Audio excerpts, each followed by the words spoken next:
I would like to start this morning's message by doing something kind of fun, hopefully. Will you turn to somebody next to you who doesn't know yet and tell them the best Christmas present you got this Christmas? Turn to somebody and tell them the best Christmas. Go ahead, talk amongst yourselves real quick. Go. Come on, somebody. Turn behind you. You can get up and move if you have to.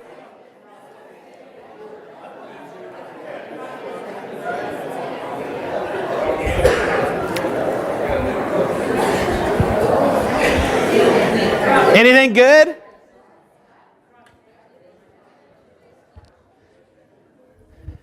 So hopefully you got something good. I got some good stuff. I heard this story. Maybe you heard the story in the news. There's a guy named Jeff Hildebrand, and he is the owner of Hillcorp Energy in Houston, Texas. And Jeff Hildebrand, last Christmas, he gave every employee in his company, he said, you can either have $35,000 cash, or you can have up to $55,000 to buy a new vehicle. And he just gave it was this Christmas bonus to his entire company. Has anybody heard about this story? How many of you would choose the cash? Anybody in here? $35,000 cash, $55,000 vehicle. Cash, raise your hand. Vehicle, raise your hand. All right, a few of you don't mind paying the taxes. That's cool. That's what he did last year for Christmas. Not to be outdone, this year, Jeff Hildebrand got together with his company. They all came together, and he announced what their Christmas bonuses were going to be. And he gave every single employee in his company $100,000 for a Christmas bonus. Can you imagine 1,400 people? Every single one of them got $100,000 this Christmas for their Christmas bonus. Is that crazy? I'm going to see if they need a chaplain, you know? I imagine he is not going to have a hard time finding people to work for him after doing that, right? I was thinking about how much fun. Does anybody love to give Christmas presents? It is fun to give the gifts, isn't it? It's fun to watch the kids open them or watch your spouse open them. I love giving gifts. I love getting to see people. But the problem is I can't give a gift like that, right? Jeff Hildebrand is wealthy enough. He's a multi-billionaire. He could just give over and over again. It's no big, 1,400 people, $100,000 each. Sure, no big deal. Just take it out of my savings. This is not a big deal for him. But for me, to give like that would be like impossible. Anybody else in that place? Or it'd be impossible, right? It'd be impossible not just to give it to 1,400 people. It'd be impossible to give it to one person, I couldn't do it for any. I can't give so extravagantly. I wish that I could. I wish that I had a way to every single day, the people that I love, to give them so extravagant and to show them how much I love them and how much I care about them. But I don't have the resources available to me. And my guess is you don't have the resources available to you to give so extravagantly over and over again all the time, even at a lesser level. This morning, I was thinking about, as we kind of close up the Christmas season and we get ready, we're kind of in that in-between Sunday where next week we all start thinking about all the stuff we need to do and we didn't do all year long, and we all start making plans around that. And we just came off of this season of we forget about all the troubles in the world and we just enjoy life for a few moments, and we're in this weird in-between time. And I was thinking about, as we move forward into the new year, next Sunday, it'll be a year from now, and as we move into that, I was thinking, how do you and I take Christmas with us every day? How do we get to a place in our life where somehow we could give something to other people around us every single day? And I was thinking about how difficult that would be. Can you imagine if you took a challenge to every single day give a gift to somebody that was nearby you, that you loved, that you worked with, that you just every single day you were going to give a gift to somebody? It would bankrupt you, wouldn't it? It would take you down. And then I stumbled across this passage that we're going to get to in just a moment. I'm going to read another passage in a second, and then we're going to get to this passage that I want to talk about. And it really started to get through to my head that there is something that I have. There's this unlimited resource that I have that I can give away every single day. There is a way that I can give a gift to every single person around me every single day, and I can empower their life, and I can be a positive force in their life and kind of a life-changing force in their life. I want to I was studying this and I was thinking about it, and this verse popped out to me out of Proverbs 18:21. You could write this down if you want to open up, you can. Proverbs 18:21, and it says this: death and life are in the power of the tongue. and those who love it will eat its fruit. Death and life are in the power of the tongue. Everybody stick your tongue out and look at it for a moment. Can you? Can anybody touch their nose with their tongue? Jenny can. It's pretty awesome. I make her do it all the time for people. My wife, that's my wife, Jenny. She's glad that I just shared that with you all. So I'm going to be in a lot of trouble after this sermon. Death and life are in the power of the tongue. I think at kind of a face value, it's a weird passage. It's kind of a weird thing to say to somebody, right? But my guess is that every single one of you totally understand this passage. The death and life is found in the power. They are the power of the tongue.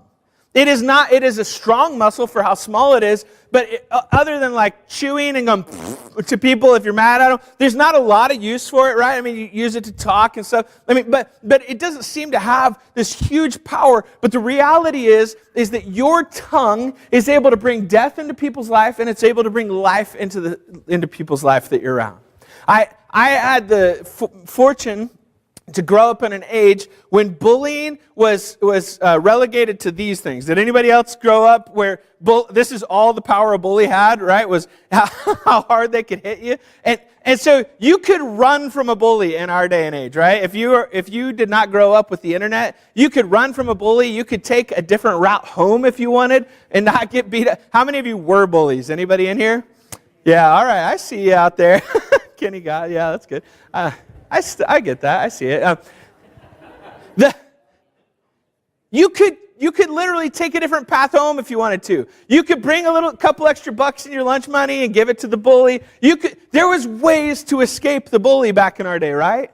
I feel sorry for the teenagers in our world today, because they grow up in this realm where bullies are not just kids who are bigger than the other kids. They grow up in this world where the bully has power not because of his fists, but because of their tongue, right? There was a girl who, when I first got here, was coming to our church, a teenager, and she had posted something on Facebook, and I saw these other girls just were attacking her. It was kind of like watching like chickens peck each other to death, you know. There was kind of a weak one. Chickens do that, right? There's a weak one, and the other chickens will peck it until it dies. And this girl said something on Facebook, and all these other teenage girls were saying horrific things. Like the kind of thing that you would say if your mother knew you talked that way, right? That was the kind, and they were all pecking at this girl and ripping her apart on Facebook, on social media, where anybody could read it. An old pastor could read it. And so I jumped into the conversation, and I started saying, what are you girls doing? Does your mom know that you talk like that? Right? I jumped in, but I have to be honest with you. As an adult man, 37 years old, I am typing on Facebook, trying to get in between these bully girls and this other girl, and I am trying to kind of fend them off from her. I have to tell you, I was worried about what these girls could say or do to me. Is that weird? As a 37-year-old man, I am engaging with these. I wasn't, please hear me, I was not engaging in like a verbal attack on these girls. I was just saying, this is not okay what you girls are doing. You need to stop this. If you have a problem, you need to talk in real life. If you want to, you guys can come and talk to me. But I have to tell you, as an adult, I was worried about the kinds of things these girls could say and do to hurt me, to hurt my family. Is that weird to you?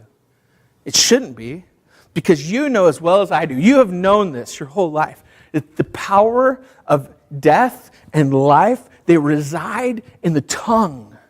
Our words have this incredible power to either raise somebody up and make them feel like $1 million, or to diminish them and make them feel like they are worthless. Make them feel like their life is worth zero. This is why teens are killing themselves over cyberbullying, right? This is why bullying, if you don't understand it, if you're like, man, when I was a kid, a bully, you just punched him in the mouth and took care of him, right? It doesn't work. It doesn't work. They're like, I'll just punch him in the mouth. Good idea. Okay? It doesn't work like that anymore. Because the words are what's powerful, right? Sticks and stones may break my bones, but words, they always hurt you, don't they? It was a lie that we taught our kids. It was a lie. Words have power. And if you don't understand that, if you don't really buy into that, I am telling you, you are probably missing opportunities in your life to make Christmas every single day of the year. Because you have power no matter how wealthy or how poor you are, no matter how fat or how skinny you are. No matter how healthy or unhealthy you are, no matter if you can hear or you can't hear, no matter if you can use your hands well or you can't use your hands well, no matter if you're disabled or you work a full-time job, your words have power. They have power. And what I want to say to you guys is that there is a potential for you to bring Christmas every single day into your life and into the lives of those around you. But it takes you being intentional about your words. So if you guys will open up with me to Hebrews chapter 10. Hebrews. This is the book of the Bible that is about God brewing coffee. It's really, I'm sorry, that was a dumb joke that popped into my head, and it wasn't funny. Hebrews chapter 10, open up. We're going to be in verse 24 through 25.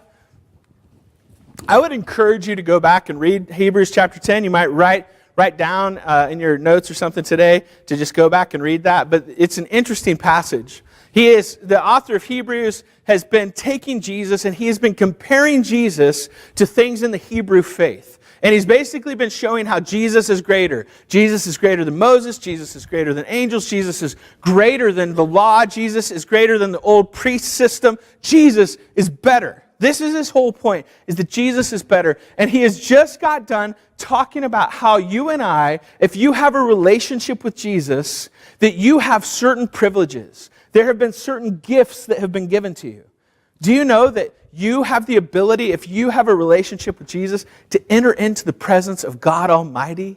To be in his presence and to know him and to talk to him. And not only can you talk to him, but he hears your words and he listens to you. That blows me away. When I think about the God of this cosmos, the God who thought up everything all the way from microscopic organisms all the way to gigantic mega stars out in the universe. That God who thought up, have you ever thought about how versatile the color green is? Look outside, right?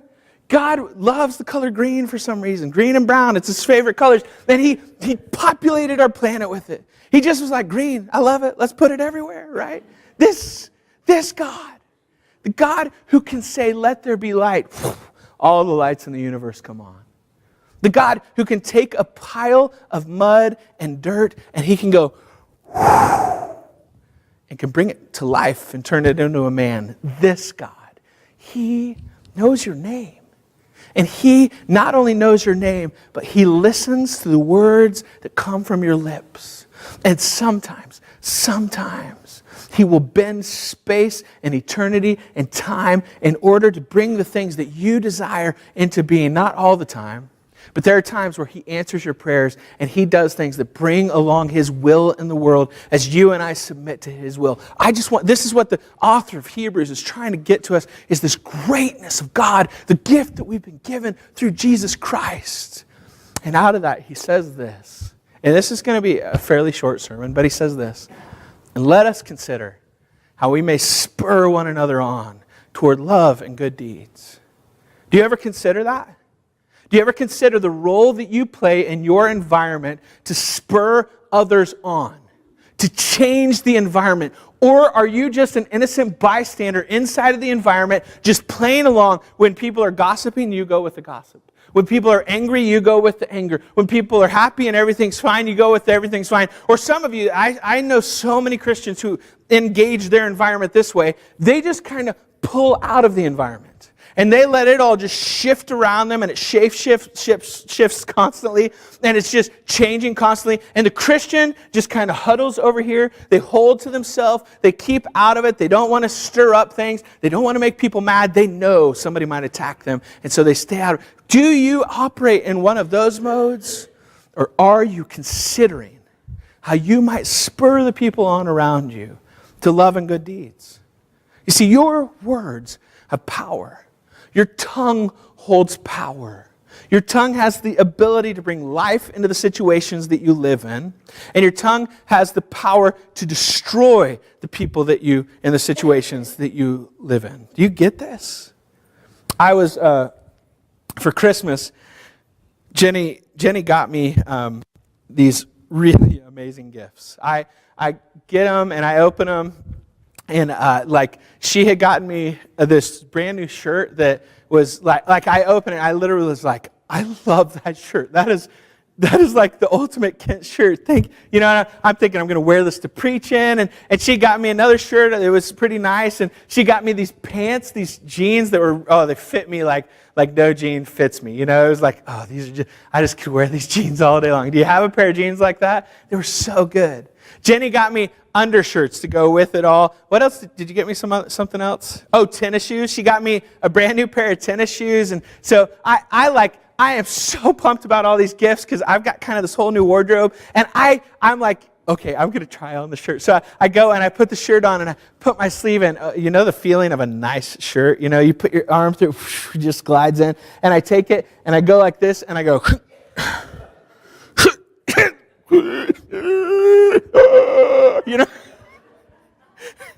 It was too small. It was so sad. She was like, okay, well, we can return it. It's okay.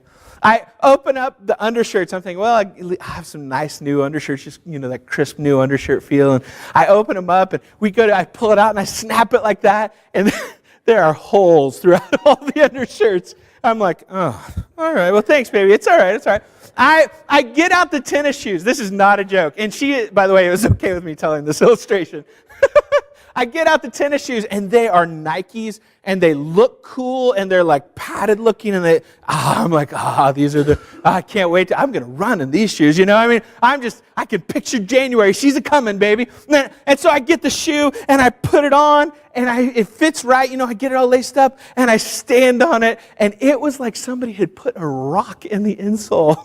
It was so uncomfortable, and I was like, she was like, how are they? And I was like, I'm so sorry, baby. The shoe, I don't know. But I still had the jeans, right? I still had the jeans, and I put the jeans on, and they fit so good. And I was like, I love the jeans. I love the jeans. Thank you, baby. So we go to Kansas City to visit my mom for Christmas, and we go to Old Navy to take back the shirts, and we're just kind of out taking everything back. And right before we went to Old Navy, we'd gone out to eat at Taco Bell, because for some reason Oswego doesn't have a Taco Bell. And I get in the van, we are going to Old Navy to return the shirts, and I slide in like this, and my pants go, rip!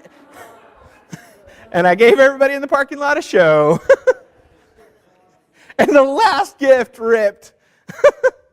Oh, man. Jenny, I think, has figured out the secret to Christmas gifts. You give them stuff that they really like, but then they have to take it back, and then you don't end up spending any money, right? So you get the best of both worlds. You got them something they loved, but you didn't spend any money.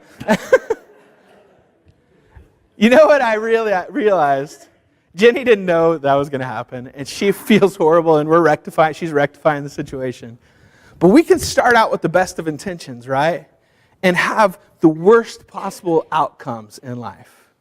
As we read this passage and we think about how we could spur one another on toward love and good deeds, thinking about how do we give these gifts all season long, my guess is that you could leave this room and you could think to yourself, man, I'm going to go out, I'm going to change the world, I'm going to encourage people, I'm going to be a happy-go-lucky person, I'm going to spur everybody on to love and good deeds.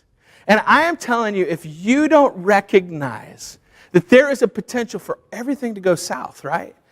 It's easy, I think sometimes it's easy in this place for us to have good intentions. It's easy on Sundays to have all the right ideas and all the right thoughts and to be pumped up and excited, and you leave here and you go, I'm going to change the world, spur on to love and good deeds. That's me. Kent, thanks, buddy. And then Monday comes around, and Monday forgets everything about Sunday. Because all of a sudden you're tired and you're worn out because you stayed up too late. And all of a sudden your boss is yelling at you because you guys weren't working hard over Christmas because Christmas was coming and you had a few days off. And there's stuff that's laying on your desk waiting to get done. And he comes in and he wasn't working all week. And so now he's yelling at you and he's in your face. And all of a sudden all the stuff about love and good deeds, all the birds chirping and the butterflies fluttering goes out the window. Right? Because all the best intentions can lead to, in the practical world, kind of the worst implications, the worst end result. This morning, I want to encourage you to, my goal with this sermon, my simple goal, is to get you to just simply consider that the use of your words has power in this world. Your spouse at some point this week, at some point this day, is going to yell at you. And they're going to get upset with you. And you're going to step on their toes. And they're going to step on your toes. And you're going to be mad. How many of you already had that happen this morning? No, I'm just some people raised their hand. Jenny and I did, right, Jenny? It was my fault.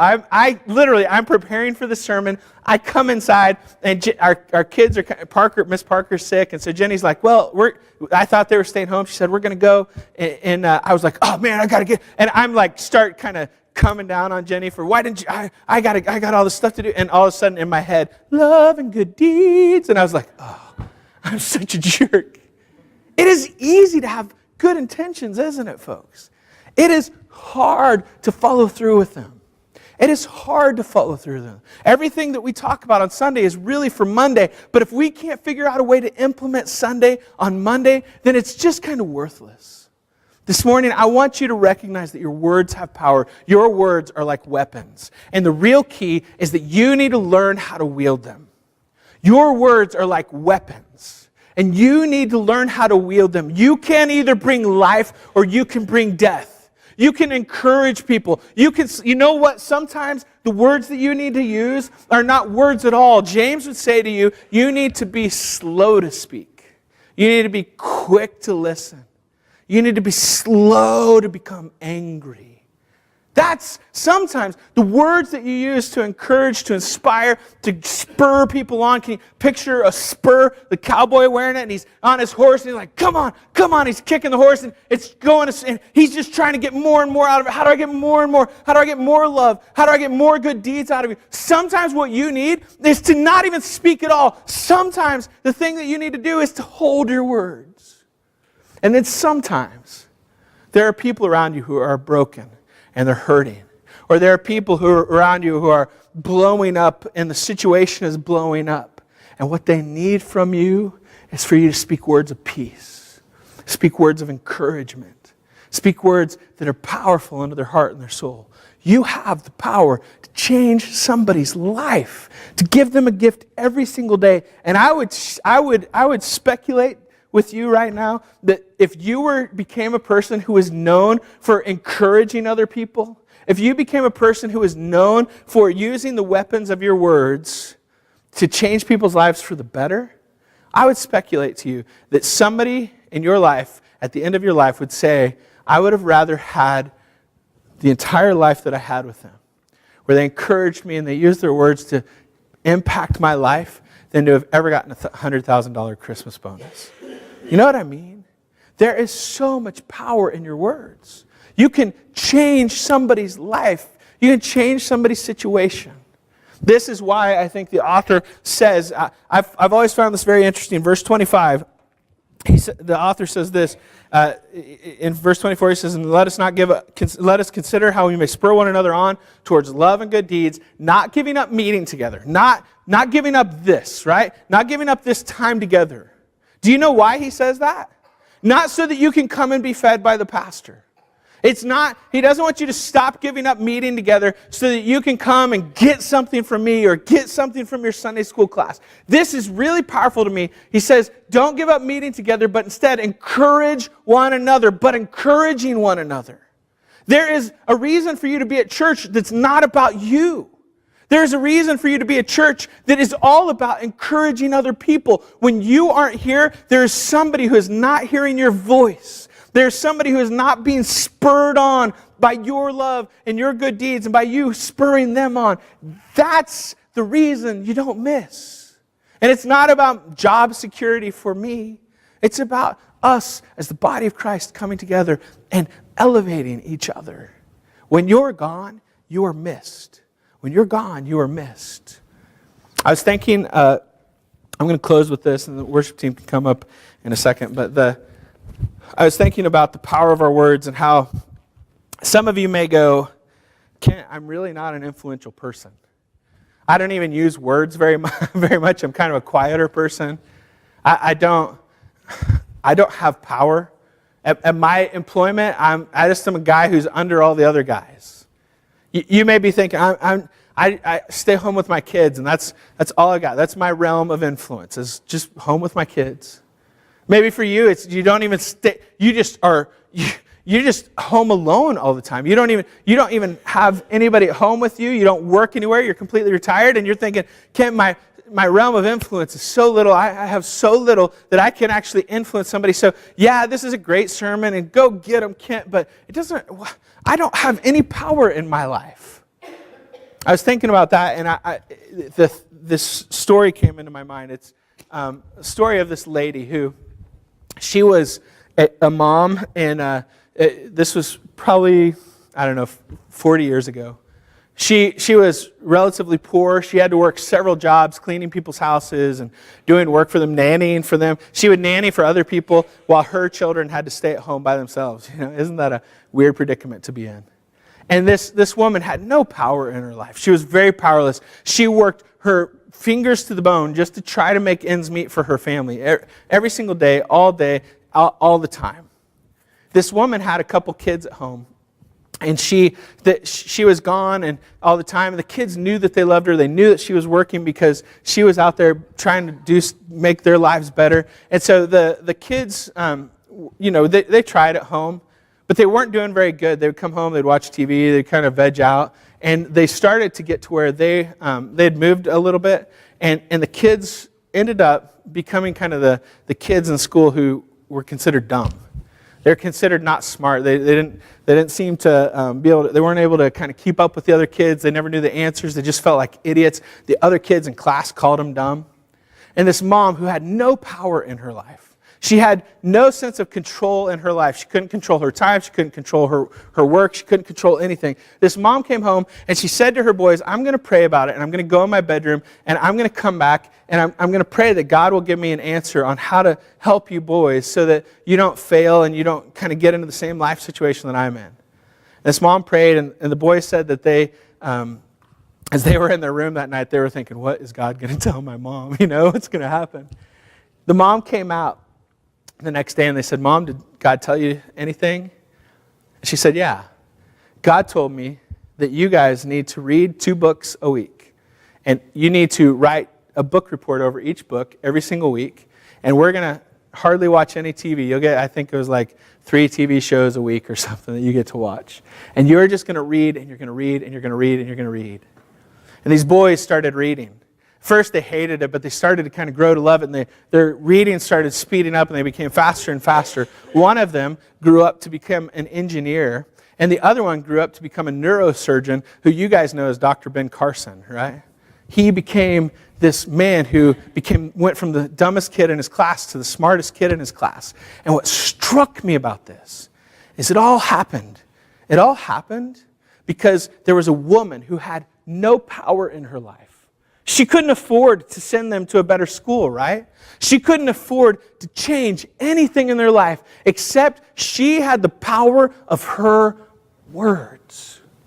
Ben Carson's mom, he found out later in life, she couldn't even really read hardly at all herself.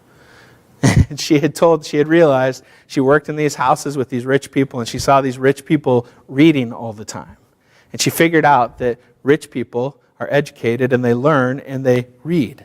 And so she changed the scenario of her son's life with her words and her power of her words. This morning, you may feel pretty powerless, but I guarantee you that there are kids in your life, there are grandkids in your life who will listen to your words. I guarantee you that there are coworkers who look at you and who think about the way that you live your life. One of my favorite stories to tell is there was a guy named Mitch Clement that I grew up with, and Mitch was a Christian, and I was not a Christian, and Mitch would bring his Bible to school, and Mitch would share Jesus with people, and at the time I wasn't a Christian, and I used to make fun of Mitch Clement. All the time I would make fun of him. I'd make fun of him behind his back, I'd call him a Jesus boy, all that kind of stuff. But I'll tell you the truth. On the inside, I wished that I had the guts that Mitch Clement had. On the inside, I wished I had it. Because you see, I watched him like a hawk. I saw that he loved Jesus. And Mitch used his words in a powerful way. He used them to change the people around him. Man, what if this morning you stopped letting life be all about you? And you started to say to God, not just my life, not just my time, not just my money, not just all of that. That stuff's important. I'm not discounting it. But what if you thought about the way that you used your words in the life of your children? What if you thought about the way that you used your words in the life of your coworkers? What if you thought about the way you used your words with your parents, teenagers? What if you thought about the way that you used your words and you used them to change the world around you? This morning, that's my goal with you. And so we're going to sing this song. I want to invite you. The song is I Surrender. And I think it's a very apropos song for us to sing. Because I think this starts not with you standing up and puffing up your chest and saying, all right, I'm going to be perfect now. This starts with surrendering at the cross and letting Jesus have full authority in your life. Saying, I get it. I have some authority in the places that I live and in the places that I work. Jesus, I give that authority to you. Would you use it to change the people around me? This starts with you becoming a vessel that God can pour out His grace through. Would you guys stand with me? And this morning, I invite you to surrender to Jesus.